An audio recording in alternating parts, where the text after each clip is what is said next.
आज कांग्रेस पार्टी ने 43 वर्ष के सचिन पायलट को राजस्थान के उप मुख्यमंत्री पद से हटा दिया है और राजस्थान के प्रदेश अध्यक्ष के तौर पर उनकी कुर्सी भी आज चली गई। इसके अलावा उनके 2 करीबी मंत्रियों को मंत्रिमंडल से बर्खास्त कर दिया गया है और राजस्थान कांग्रेस के दूसरे संगठनों से भी पायलट के करीबी नेताओं को हटा दिया गया है। यानी न सिर्फ पायलट के खिलाफ एक्शन हुआ है, बल्कि उनका साथ देने वाले जो बाकी के नेता थे उनके खिलाफ भी कांग्रेस पार्टी ने अब कड़ी कार्रवाई की है। संदेश साफ है कि सचिन पायलट की और उनके साथियों की अब इस पार्टी में कोई जगह नहीं है। यानी मुख्यमंत्री अशोक गहलोत से राजनीतिक लड़ाई में कांग्रेस ने सचिन पायलट से वो सब कुछ छीन लिया जो पिछले 6-7 वर्षों में अपनी कड़ी मेहनत के दम पर उन्होंने हासिल किया था। लेकिन राजनीति में कहते हैं कि सबसे अहम होती है वफादारी। वफादारी बहुत अहम मानी जाती है और खास तौर पर अगर आप कांग्रेस पार्टी जैसे दल में हैं। और गांधी परिवार से वफादारी के मामले में मुख्यमंत्री अशोक गहलोत का कोई मुकाबला नहीं है। सचिन उनका मुकाबला नहीं कर पाए। राजनीति का राजधर्म कहता है कि यहां हर चीज सत्ता के आसपास घूमती है। यहां पर सही और गलत कोई नहीं होता। यहां पर किसी भी काबिलियत से वफादारी बड़ी मानी जाती है। एक तरफ काबिलियत होगी और दूसरी तरफ वफादारी, तो वफादारी को चुना जाएगा। अशोक गहलोत ने गांधी परिवार के प्रति अपनी निष्ठा हमेशा बनाए रखी और इसी वफादारी के पॉइंट्स के आधार पर अशोक गहलोत को पहले भी मौके मिले और आज भी मौके मिल रहे हैं। एक तरफ यह वफादारी है तो दूसरी तरफ सचिन पायलट की बगावत है। इसलिए जो उम्मीद पहले की जा रही थी वही हुआ। कांग्रेस नेतृत्व ने अशोक गहलोत और सचिन पायलट की लड़ाई में मुख्यमंत्री गहलोत का खुलकर साथ दिया और पिछले 3 दिन से सचिन पायलट जो सियासी उड़ान भर रहे थे उसमें सचिन पायलट के पर कतर दिए गए। उन्हें अभी पार्टी से निकाला तो नहीं गया है, लेकिन अगर यह फैसला भी होता है तो आपको हैरानी नहीं होनी चाहिए। वैसे जो कुछ सचिन पायलट के साथ किया गया है, अगर इसके बाद भी वो कांग्रेस पार्टी में बने रहते हैं तो भी अब उनका कोई भविष्य नहीं है। इसलिए उन्हें खुद ही इस पार्टी से या तो निकल जाना होगा और या फिर इस पार्टी के अंदर रहते हुए लगातार बगावत करनी होगी गांधी परिवार के खिलाफ और नेतृत्व के खिलाफ। ऐसा भी हो सकता है क्योंकि ऐसे बहुत सारे नेता हैं जो पार्टी छोड़ते नहीं हैं, पार्टी के अंदर ही रहते हैं और अपनी पार्टी के खिलाफ बगावत करते रहते हैं। ऐसे लोग आपने देखा होगा बीजेपी में भी हैं। उदाहरण के तौर पर अरुण शौरी बीजेपी छोड़कर नहीं गए लेकिन लगातार बगावत करते रहते हैं। इसी तरह यशवंत सिन्हा भी बीजेपी में हैं। उसी तरह अगर आप देखें तो शत्रुघ्न सिन्हा भी बीजेपी छोड़कर गए नहीं, यही हैं, वो किसी पद पर भी नहीं है और लगातार अपनी पार्टी के खिलाफ बात करते रहते हैं। सचिन पायलट अगर चाहें तो वो भी यही कर सकते हैं, पार्टी छोड़कर नहीं जाएंगे, पार्टी के अंदर रहेंगे और लगातार पार्टी के खिलाफ बात करेंगे। सचिन पायलट पर सख्त कार्रवाई करने वाले इस फैसले के पीछे 2 बातें हो सकती हैं। पहली बात यह है कि कांग्रेस नेतृत्व को मुख्यमंत्री अशोक गहलोत पर पूरा भरोसा होगा कि वो किसी न किसी तरीके से अपनी सरकार बचा लेंगे और कांग्रेस ने शायद ये अंदाजा लगा लिया होगा कि सचिन पायलट ने भले ही बगावत कर दी है लेकिन वो अभी गहलोत सरकार का कुछ बिगाड़ नहीं पाएंगे, फिर भले ही वो बीजेपी के साथ ही क्यों न चले जाएं। दूसरी बात यह कि कांग्रेस ने शायद ये सोचा होगा कि अगर सचिन पायलट की शर्तें मान ली गई और उन्हें यह जताने का मौका दे दिया गया कि अशोक गहलोत जैसे वरिष्ठ नेता से लड़ाई में सचिन पायलट जीत गए तो फिर पायलट जैसे युवा नेताओं का कद और ज्यादा बढ़ जाएगा और आने वाले दिनों में यह भी हो सकता है कि हर राज्य में सचिन पायलट जैसे नेता सामने आ जाएं और कांग्रेस नेतृत्व को अपने शर्तों पर चलाने लगे। और सबसे बड़ी बात यह है कि कांग्रेस का जो नेतृत्व है यानी गांधी परिवार इसे अपने खिलाफ बगावत मान रहा था और उसे यह लगने लगा कि अगर इस बार सचिन पायलट को छोड़ दिया ऐसे ही तो फिर हमारा खुद का दबदबा इस परिवार का पार्टी से कम हो जाएगा। कांग्रेस अब यह कह रही है कि पार्टी ने सचिन पायलट को इतने वर्षों में क्या नहीं दिया।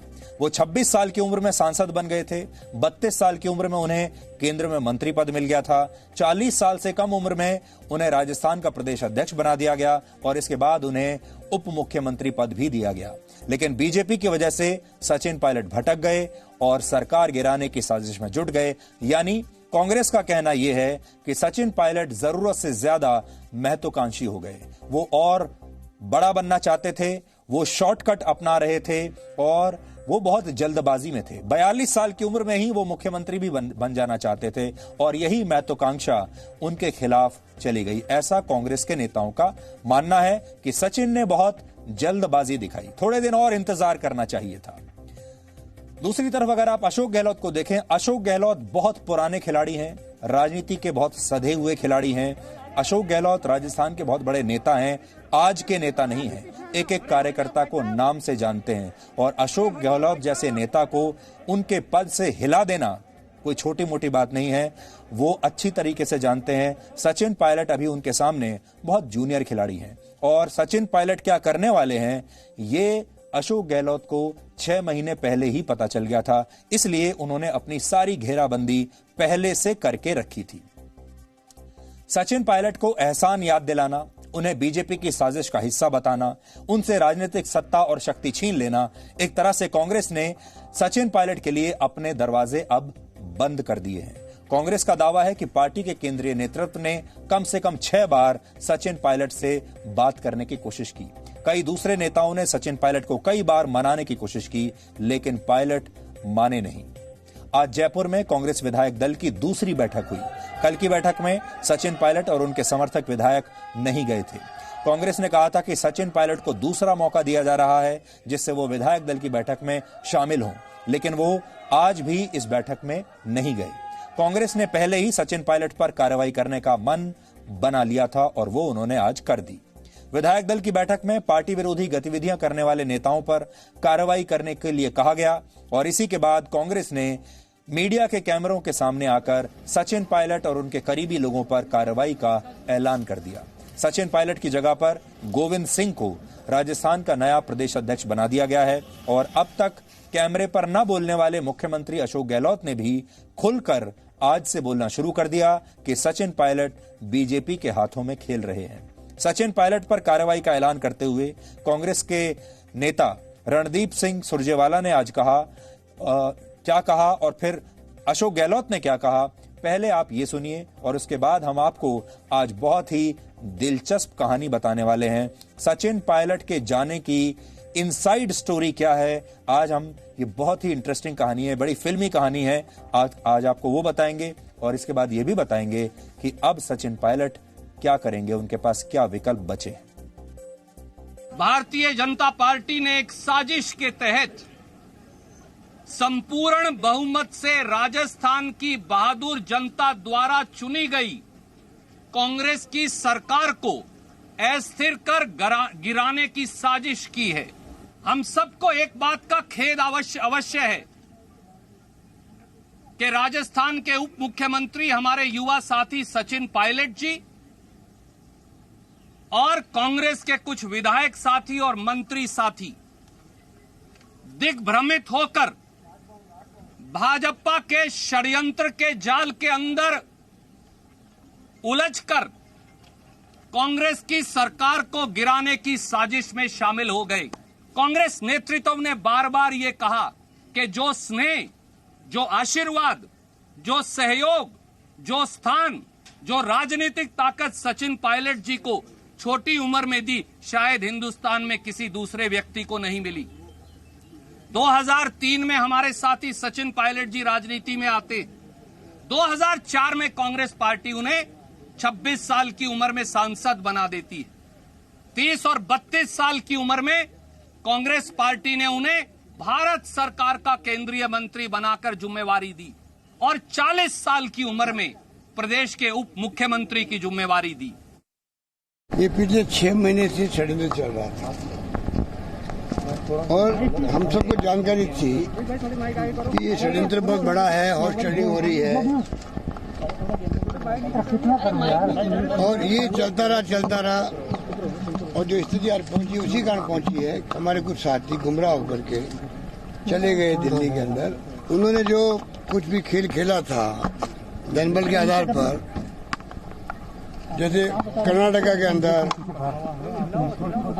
मध्य प्रदेश के अंदर, राजस्थान वही करना चाहते थे वो लोग। खुला खेल था और मैं समझता हूँ कि खुले खेल में वो लोग मार खा गए। प्रदेश कांग्रेस के अध्यक्ष जो हमारे पहले थे पायलट साहब, उनके हाथ में कुछ नहीं वहाँ पर। वो तो खुद ही वहाँ पे पूरी कुनबा जो है वो बीजेपी के हाथों में खेल रहे हैं। क्योंकि उनका जो रवैया रहा है 3 महीने से 6 महीने से, आप देखते हो आ बैल मुझे मार जो कहावत है, उस रूप में इन्होंने पेश किया अपना। रोज ट्वीट करते हैं, रोज स्टेज में देते रहते हैं। 20 लोगों ने पार्टी नहीं जुड़ती है। आज जो खेल उन्होंने खेला है 2 दिन 3 दिन से, आप बताइए 122 लोग हमारे पास में हैं, 107 कांग्रेस के हैं। आप समझ सकते 2-3 कितने होते हैं। तो इन्होंने क्यों ये खेल खेला? और आप ब्लैकमेल कर रहे हो। तो वैसे तो अशोक गहलोत एक ऐसे राजनेता हैं जो ज्यादा मीडिया से बात नहीं करते, ज्यादा बयानबाजी भी नहीं करते, लेकिन आज ये कार्रवाई करने के बाद, सचिन पायलट को हटाने के बाद वो काफी देर तक मीडिया से बोलते रहे। और आपने देखा होगा आज काफी उत्साहित भी वो लग रहे हैं, क्योंकि इस पहले राउंड में अशोक गहलोत जीत गए। कहने के लिए हमारे यहां जनता की सेवा करना ही राजधर्म माना जाता है, लेकिन राजनीति में सत्ता हासिल करना और सत्ता को बचाना ही नेताओं का असली राजधर्म होता है। और यही राजस्थान की राजनीति में भी हो रहा है। मुख्यमंत्री अशोक गहलोत किसी भी कीमत पर अपनी सत्ता बचाना चाहते हैं और सचिन पायलट किसी भी कीमत पर गहलोत से सत्ता छीनना चाहते हैं, क्योंकि इसी से वो अपनी शक्ति दिखा पाएंगे। उप मुख्यमंत्री पद और प्रदेश अध्यक्ष पद से हटाए जाने के बाद सचिन पायलट ने कहा कि सत्य को परेशान किया जा सकता है, लेकिन पराजित नहीं। उन्होंने ये ट्वीट किया है, छोटा सा ट्वीट है, आप देख सकते हैं। सत्य को परेशान किया जा सकता है, पराजित नहीं। ये उनकी पहली प्रतिक्रिया थी जो उन्होंने ट्विटर के माध्यम से दी। अब इसका मतलब यही है कि सचिन पायलट लंबी लड़ाई लड़ने के लिए तैयार हैं, क्योंकि पार्टी में रहकर अशोक गहलोत को हराने का अब उनके पास कोई चांस बचा नहीं है। सचिन पायलट ने अब तक कैमरों के सामने आकर कुछ नहीं कहा है, लेकिन कहा जा रहा है कि कल वो शायद एक प्रेस कॉन्फ्रेंस कर सकते हैं और इसी के बाद ये संकेत मिलेंगे कि उनका भविष्य का प्लान क्या है, क्योंकि उनका मिशन स्पष्ट है कि राजस्थान में उन्हें एक नेता के तौर पर अशोक गहलोत स्वीकार नहीं है। अब उनके सामने रास्ता यही है कि या तो वो गहलोत सरकार को गिराने में अपनी पूरी ताकत लगाएं या फिर सही वक्त का इंतजार करें, क्योंकि फिलहाल अशोक गहलोत भले ही कितनी ही कमजोर स्थिति में हों, लेकिन उनकी सरकार गिराना सचिन पायलट के लिए आसान बिल्कुल नहीं है। जैसा हम पहले से बता रहे हैं कि अशोक गहलोत बहुत पुराने खिलाड़ी हैं, उनसे जीतना इतना आसान नहीं है। राजस्थान की कुल 200 विधानसभा सीटों में सरकार बचाने के लिए 101 विधायक चाहिए और अशोक गहलोत के पास कम से कम उनका दावा यही है कि कुछ विधायकों के जाने से उन्हें कोई फर्क नहीं पड़ेगा। बहुमत का आंकड़ा अब भी उनके पक्ष में ही है। कांग्रेस अब भी यह दावा कर रही है कि उसके पास 107 सीट जो लोग हैं, निर्दलीय भी हैं और बाकी की पार्टियां भी हैं। अब तक अशोक गहलोत की सरकार 123 विधायकों के समर्थन से चल रही थी, जिसमें कांग्रेस के 107, भारतीय ट्राइबल पार्टी के 2, आरएलडी का 1 और 13 निर्दलियों का समर्थन था।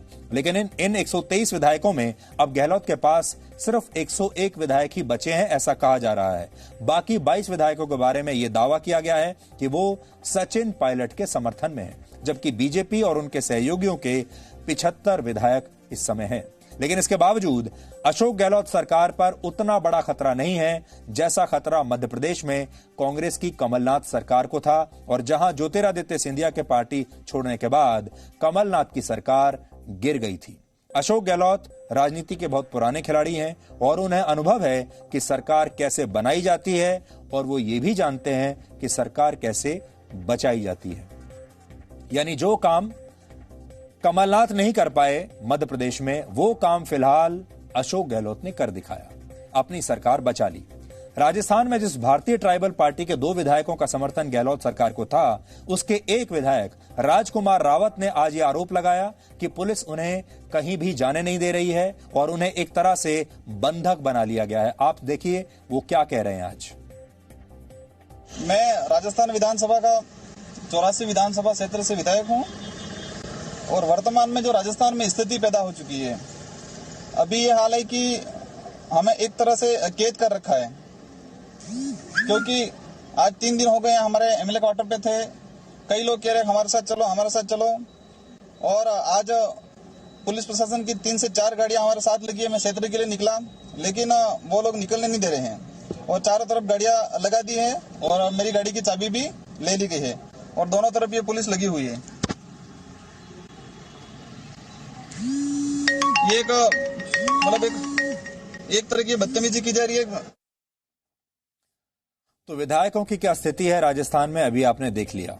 वैसे सचिन पायलट को अभी कांग्रेस पार्टी से निकाला नहीं गया है, सिर्फ उन्हें उनके पद से हटाया गया है। इसलिए अगर बिना पद के वो पार्टी में रहना चाहते हैं तो रह सकते हैं, और ये संभव है कि सचिन पायलट भी शत्रुघ्न सिन्हा की तरह लंबे समय तक कांग्रेस में बने रहें, जैसे शत्रुघ्न सिन्हा लंबे समय तक बीजेपी में बने रहे थे और चुनाव से ठीक पहले वो बीजेपी या किसी और पार्टी का टिकट लेकर चुनाव लड़ लें, या फिर चुनाव से ठीक पहले अपनी भी कोई पार्टी बना लें, वैसे ही जैसे शत्रुघ्न सिन्हा ने किया था। लेकिन आप याद रखिए कि शत्रुघ्न सिन्हा का बाद में क्या हश्र हुआ था।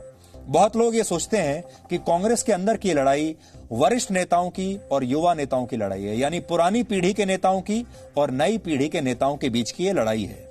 लेकिन ये आपकी गलतफहमी है, ऐसा नहीं है।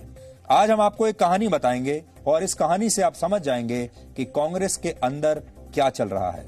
अब ये कहानी आप ध्यान से सुनिए।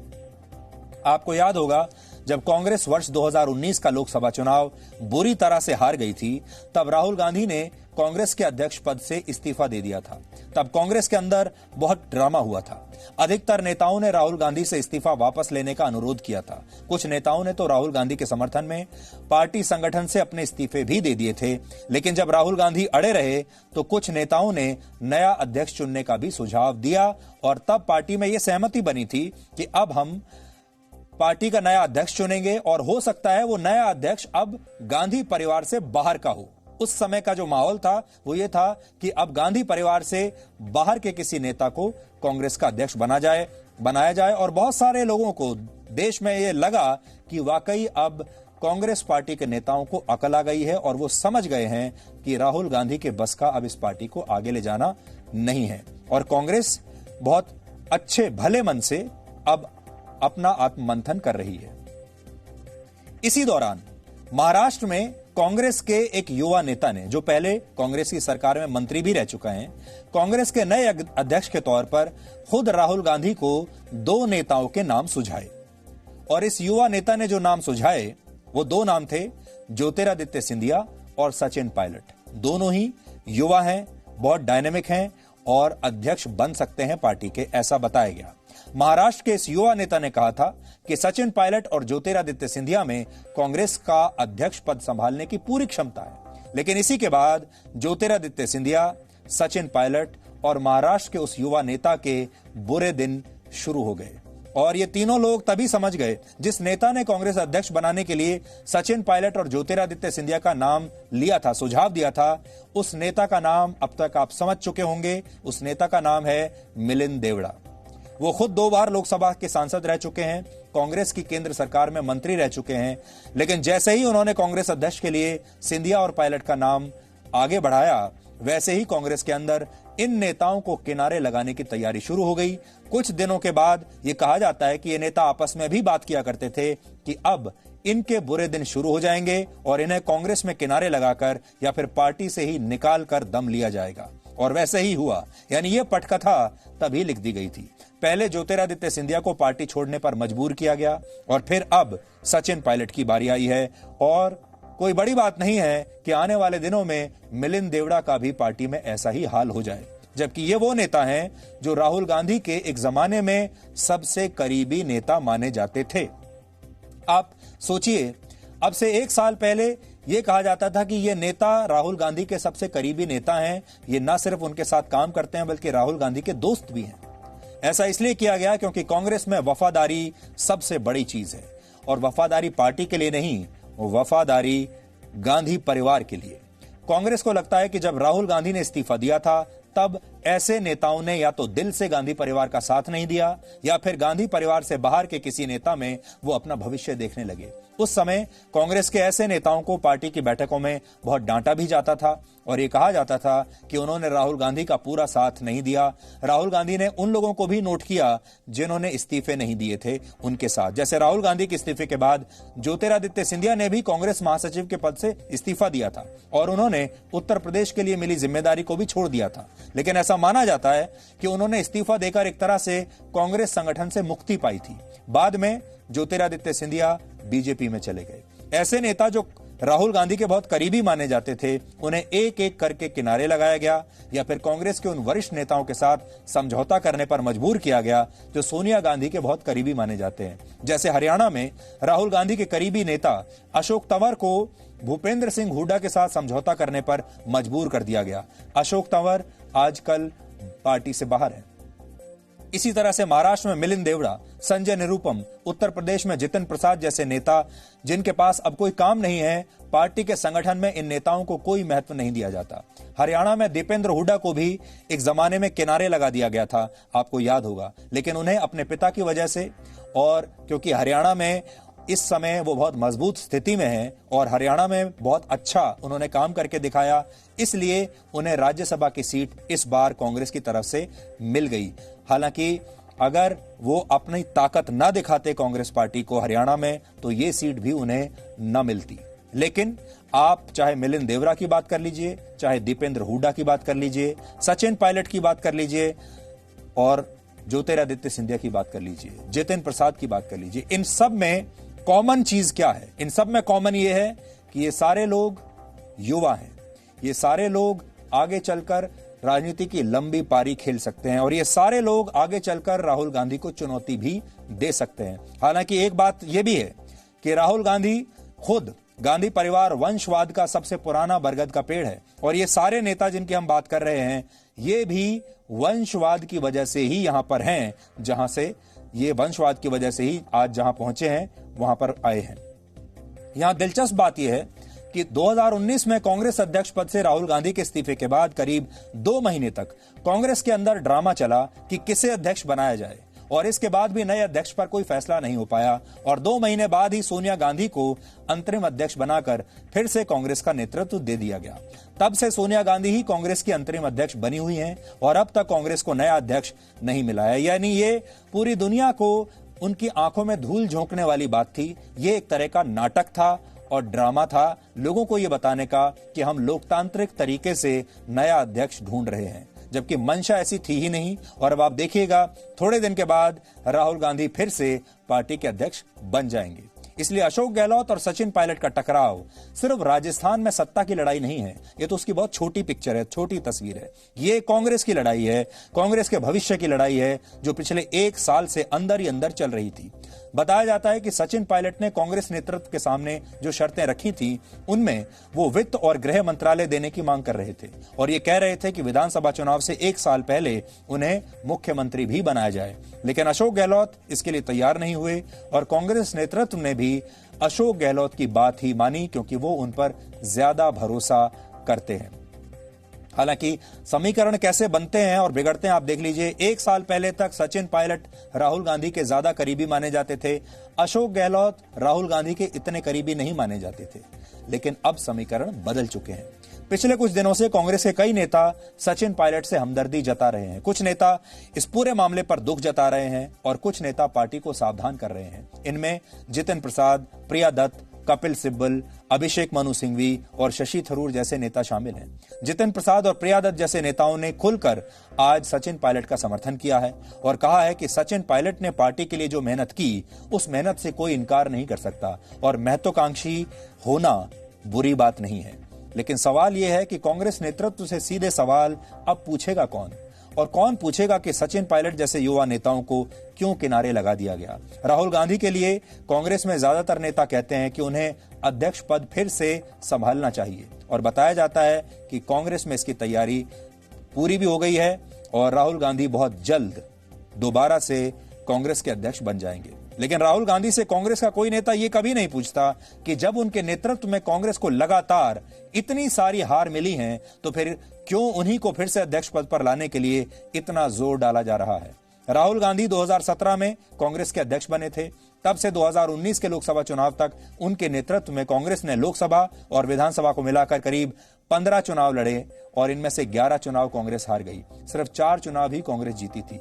वहीं अगर सचिन पायलट का नेतृत्व देखें तो उन्हें 2014 में राजस्थान में कांग्रेस का अध्यक्ष पद दिया गया। 4 साल के अंदर 2018 के विधानसभा चुनाव में सचिन पायलट ने कांग्रेस की सत्ता में वापसी करवाई और कांग्रेस को पहली बार विधानसभा में 100 सीटें दिलवाई। हालांकि 2019 के लोकसभा चुनाव में राजस्थान में कांग्रेस कोई सीट नहीं जीत पाई और सभी 25 लोकसभा सीटें बीजेपी और उसके सहयोगी दलों ने जीत ली थी। लेकिन इसकी जिम्मेदारी सचिन पायलट से ज्यादा मुख्यमंत्री अशोक गहलोत की मानी जाएगी, क्योंकि मुख्यमंत्री बनने के बाद से राजस्थान में अशोक गहलोत की बात ही मानी जाती थी और टिकटों में भी अशोक गहलोत की ही चली। यानी देखा जाए तो सचिन अपनी जिम्मेदारियों पर खरे उतरे हैं। उनका ट्रैक रिकॉर्ड राहुल गांधी के मुकाबले कहीं बेहतर है और उनके नेतृत्व में कांग्रेस को मिली चुनावी सफलता का प्रतिशत राहुल गांधी से कहीं ज्यादा है। लेकिन राहुल गांधी बहुत बड़े परिवार से आते हैं, बहुत बड़े खानदान से आते हैं। सचिन पायलट उतने बड़े राजनीतिक खानदान से नहीं आते हैं। उनकी तो सिर्फ दूसरी पीढ़ी है, क्योंकि वो राजेश पायलट के पुत्र हैं और राजेश पायलट भी बड़ी मेहनत से इस पार्टी में यहां तक पहुंचे थे। अब सवाल यह है कि सचिन पायलट के पास विकल्प क्या है। अब सचिन पायलट क्या करेंगे? उनके पास दो सबसे अच्छे विकल्प हैं। एक विकल्प ये कि वो बीजेपी में शामिल हो जाएं और दूसरा विकल्प ये है कि वो खुद अपना एक क्षेत्रीय दल बना लें। लेकिन सचिन पायलट के लिए फैसला इतना आसान नहीं होगा। यहां दो उनकी परेशानियां हैं, क्योंकि वो ज्योतिरादित्य सिंधिया की तरह सरकार नहीं गिरा पाए अशोक गहलोत की, क्योंकि उनके पास अभी इतनी बड़ी संख्या नहीं है विधायकों की कि वो कोई बड़ा उलटफेर कर सकें। तो हो सकता है बीजेपी में उनकी बार्गेनिंग पावर इस समय बहुत कम रहे और उन्हें बीजेपी में वैसा पद ना मिल पाए जैसा ज्योतिरादित्य सिंधिया को मिला था। इसलिए उनके लिए अच्छा यह रहेगा कि वो अपना एक क्षेत्रीय दल बनाएं। अभी उनके पास समय है और अगली बार पूरी ताकत के साथ राजस्थान में विधानसभा चुनाव लड़ें। और सबसे अच्छी बात यह रहेगी कि आजकल आपने देखा होगा सारे नेता जो कांग्रेस के बाहर निकल रहे हैं, दूसरे दलों के भी, वो बीजेपी में जा रहे हैं। इसका मतलब यह है कांग्रेस पार्टी ने पहले ही इस देश में विपक्ष को बहुत कमजोर कर दिया है और जब तक राहुल गांधी हैं विपक्ष नाम की कोई चीज इस देश में रहेगी नहीं। इसलिए सचिन पायलट जैसे लोगों के लिए बहुत जरूरी है, उनके जैसे ईमानदार और उनके जैसे युवा लोगों के लिए, नेताओं के लिए जरूरी है कि वो बीजेपी में शामिल ना होकर अपनी पार्टी बनाएं और एक अच्छे विपक्ष की भूमिका निभाएं और उनके जरिए इस देश में एक सशक्त विपक्ष उभर कर सामने आए। यानी जो जिम्मेदारी राहुल गांधी नहीं निभा पा रहे हैं एक सशक्त विपक्ष का, वो जिम्मेदारी सचिन पायलट जैसे नेता कर सकते हैं। हालांकि ज्योतिरादित्य सिंधिया ने यह रास्ता नहीं चुना, उन्होंने आसान रास्ता चुन लिया और वो सिर्फ एक राज्यसभा सीट के लिए बीजेपी में चले गए। लेकिन ऐसे लोगों को अपनी पार्टी बनानी चाहिए थी और एक शानदार मजबूत विपक्ष खड़ा करना चाहिए था। सचिन पायलट गुर्जर समुदाय से आते हैं और वो मूल रूप से राजस्थान के नहीं हैं, बल्कि उत्तर प्रदेश में गाजियाबाद के हैं। राजस्थान में गुर्जर वोट बैंक की हिस्सेदारी करीब 5% है, जबकि राजस्थान की राजनीति मूल रूप से जाट वोट बैंक पर आधारित रहती है, क्योंकि राजस्थान में जाट वोटरों की संख्या करीब 10% है। इसलिए सचिन पायलट के लिए ये राह भी आसान नहीं होगी अगर वो ये सोचते हैं कि वो सिर्फ एक समुदाय के नेता बनकर आगे बढ़ पाएंगे तो मुश्किल होगा। वो एक समुदाय के नेता बनकर आगे नहीं जा सकते, उन्हें बहुत सारे समुदायों का नेता बनना पड़ेगा, उन्हें देश का नेता बनना पड़ेगा, उन्हें युवाओं का नेता बनना होगा, किसानों का नेता बनना होगा, पिछड़ों का नेता बनना होगा और तब कहीं जाकर वो एक बड़े नेता के रूप में अपने आप को स्थापित कर पाएंगे। इसके लिए उन्हें खुद को राजस्थान की नब्ज पहचानने वाला नेता साबित करना होगा, किसानों का नेता बनना होगा और हो सके तो राजस्थान की सीमाओं से बाहर भी निकलना होगा। सचिन पायलट की दूसरी परेशानी यह है कि वो ज्योतिरादित्य सिंधिया की तरह सरकार गिराने की स्थिति में नहीं है, इसलिए उनकी बीजेपी में बार्गेनिंग पावर सिंधिया जैसी नहीं होगी। इसलिए जो कांग्रेस के जो युवा नेता पार्टी छोड़ रहे हैं उनके लिए सबसे अच्छा यह रहेगा कि वो अपनी स्वयं की पार्टी बनाएं, ताकि देश को एक मजबूत विपक्ष मिले। एक पार्टी छोड़कर दूसरी पार्टी में जाना बहुत आसान रास्ता है, अपने पुराने बयानों को भूल जाना बहुत आसान रास्ता है, अपनी विचारधारा को भूल जाना बहुत आसान रास्ता है। एक जमाने में जिसकी तारीफें किया करते थे उसके बारे में अपशब्द बोलना अब बहुत आसान रास्ता है और अपना दल बनाना, अपने सिद्धांतों के आधार पर राजनीति करना, यह बहुत मुश्किल रास्ता है और ज्यादातर नेता इस मुश्किल रास्ते पर चलना नहीं चाहते। लेकिन सचिन से हमारी ये उम्मीद होगी, देश की भी उम्मीद होगी सचिन पायलट से, कि वो आसान नहीं मुश्किल रास्ता अपनाएं और अपनी पार्टी बनाएं और उस मुश्किल रास्ते पर चलते हुए, लंबे रास्ते पर चलते हुए, क्योंकि यह रास्ता मुश्किल भी होगा, लंबा भी होगा, समय तो लगेगा, लेकिन उन्हें इसके नतीजे जरूर मिलेंगे। कांग्रेस में काबिलियत का महत्व नहीं है, कांग्रेस में एक परिवार के प्रति वफादारी का महत्व है और यही वजह है कि अशोक गहलोत सचिन पायलट पर भारी पड़ गए। आज ज्योतिरादित्य सिंधिया ने क्या कहा और बीजेपी के नेताओं ने सचिन पायलट के बारे में क्या संकेत दिए हैं, ये प्रतिक्रिया सुनकर आपको बहुत सारी बातें अपने आप समझ में आ जाएंगी। मैंने ये पहले भी कहा है, आज भी कहूं, कांग्रेस में जो वर्तमान परिस्थितियां हैं, काबिलियत लोगों के लिए कोई जगह नहीं और यही एक एक राज्य में देखने को मिल रहा है। कोई भी जनाधार वाला व्यक्ति यदि भारतीय जनता पार्टी या किसी भी पॉलिटिकल पार्टी में आता है तो सभी लोग उसका स्वागत करते हैं, अपने साथ में जुड़े, हमारा जनाधार बढ़े।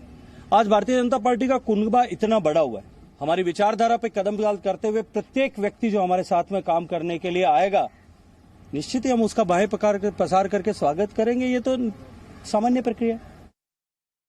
कांग्रेस का इतिहास रहा है, जो वहां सक्षम होता है उनको दरकिनार करने का, और ये अंतरकलह कांग्रेस का जो है ये इसको ले डूबेगा। ये अभी तो शुरुआत है। तो जिस हिसाब से सचिन पायलट का एक कांग्रेस में कद है, तो आने वाले टाइम में मेरा मानना है कि कांग्रेस सरकार जो है वो राजस्थान में गिर जाएगी। विनाश काले विपरीत बुद्धि, कांग्रेस विनाश की तरफ बढ़ रही है। कांग्रेस अपने ही नेताओं को अपमानित करती है। झगड़ा अशोक गहलोत और सचिन पायलट का नहीं है, झगड़ा है कि राहुल जी प्रियंका जी के सामने कोई टैलेंटेड युवा नेता आगे न बढ़ जाए, इसलिए उसके पड़कतरो। तो आज जो आप सबके लिए समझने वाली बात है वो ये है कि असल में सचिन पायलट का और ज्योतिरादित्य सिंधिया का जाना अचानक नहीं हुआ है।